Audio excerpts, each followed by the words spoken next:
Hi everyone and welcome back.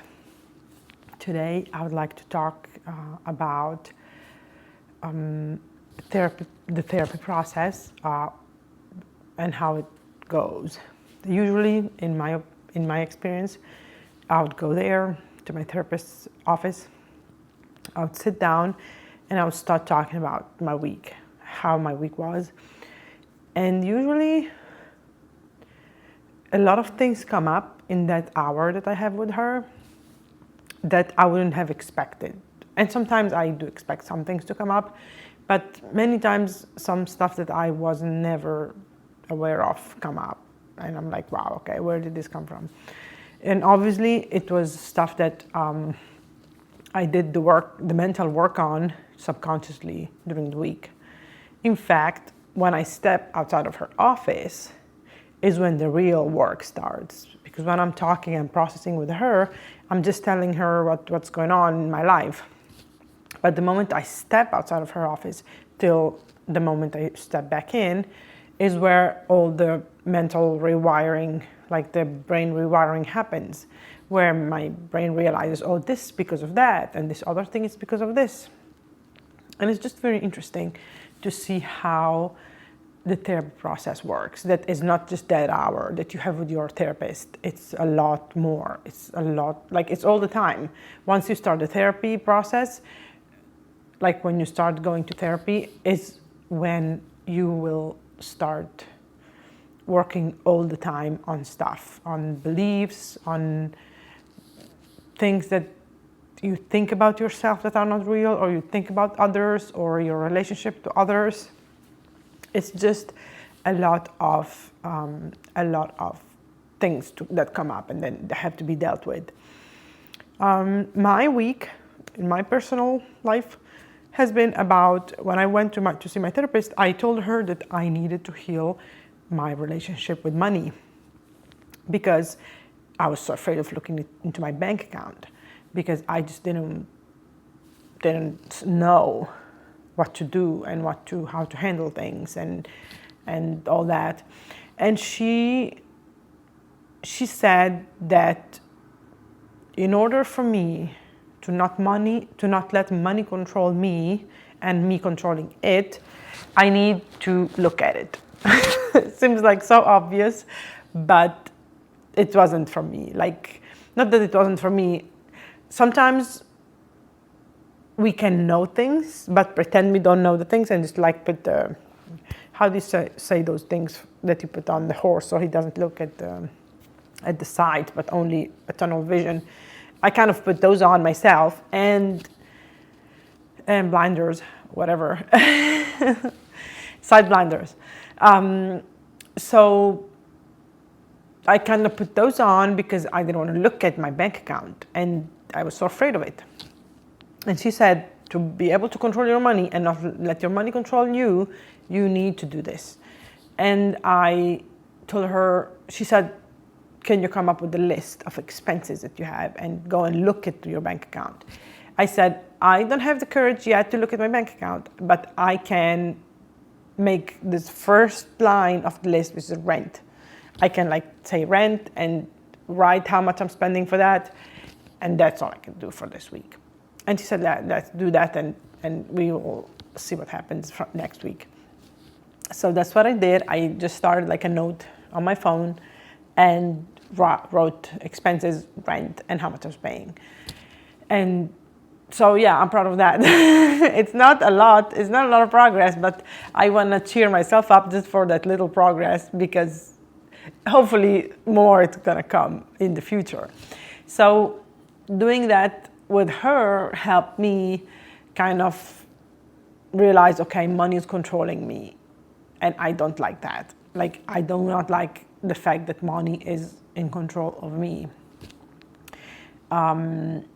Because, it makes you fearful. It makes you have fear that you don't have enough, or that the money is going in the wrong direction, or that you are doing something wrong with your money, or like not saving it properly, or not putting it towards what's needed. And yes, that's true. That that fear that we have sometimes when we look at something that we don't want to look at. Going and looking at it makes it smaller. Not wanting to look at it keeps it like bigger and monstrous. But if you go in there and look at it, which I am telling you that, but I'm not able to do it myself. I will. I know at some point I will. I already started my list, so I'm kind of proud of that again. But it's just, there are money wounds that we have. We all have money wounds. Of course, not all of us, but some people have deeper money wounds than others. And there are some people that they have a great relationship with money, and money flows into their lives very easily and goes out and keeps coming back, and it's just a circle and it's going well. While there are some people that are stagnant, or that they don't have enough, or they spend more than they can afford, or whatever. And my realization is, okay, I have money wounds. I have trauma around money because my parents kept telling me that we didn't have enough. My parents keep saying, oh, money don't grow on trees and money is not just found on the streets. So I just realized that I have to work on my money wounds that I had. And I have the feeling that every area that we have, if we work on one area, it's interconnected with all the others. Like now I am working both on my relationship. I started working on my relationships, and then this money thing came up. And then career is going to come up, I'm sure at some point. All of the areas are interconnected. Once you start working on one, all the other doors open and say you have to work on also all of this stuff. But the good thing is, because they're interconnected, if you heal one section of your life, one part, you're going to heal like that healing is going to be transmuted also to other parts. So you kind of see this betterment of many areas.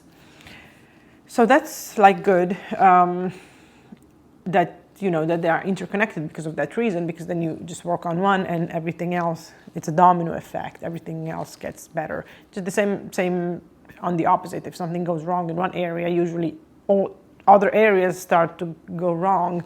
It's like one of those weeks that this is happening and this other thing is happening, and then on top of that, this other thing is happening.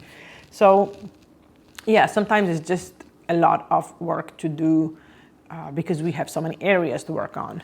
But I love the fact that there are money wounds, because this means that you can go in there, look at these wounds and to see what they are and fix them. Like clean the wound and stitch it up and let it heal. I love that concept. I love to do that. Like that's my thing. I'm just passionate about going and resolving through trauma, beliefs, negative beliefs that we have and that I have. Like I just do the work on myself. And obviously I do that with my clients, and even more whenever I get my master's degree, my license. So yeah, it's just a very interesting way to have things work that way, which is everything is interconnected, and it's nice to go and heal the wounds and look at what's wrong and what's not right. And I believe money and relationships are the two things that money, relationships, and sex. I think that these three things are the ones that make people's lives difficult. And yeah, and being able to look into that and realizing that is not easy, because people don't want to look at their flaws or what they're doing wrong, because it makes you confront yourself of who you really are. And we don't always have the courage to look at ourselves and say, oh, I have this flaw, I do this wrong, or I do this other thing wrong, or I say this all the time, I'm not supposed to say it. We just don't have that courage to go and accept ourselves as we are. And in accepting ourselves as we are, we can start the healing process, and we can go, okay, I have this problem and I do this and I do that. Let me like grab this problem and fix it, and or at least try to understand it, which is helpful. Like it's the first step to healing is understanding. Okay, well, thank you for watching, and please subscribe and like this video, and I will see you in the next one. Bye.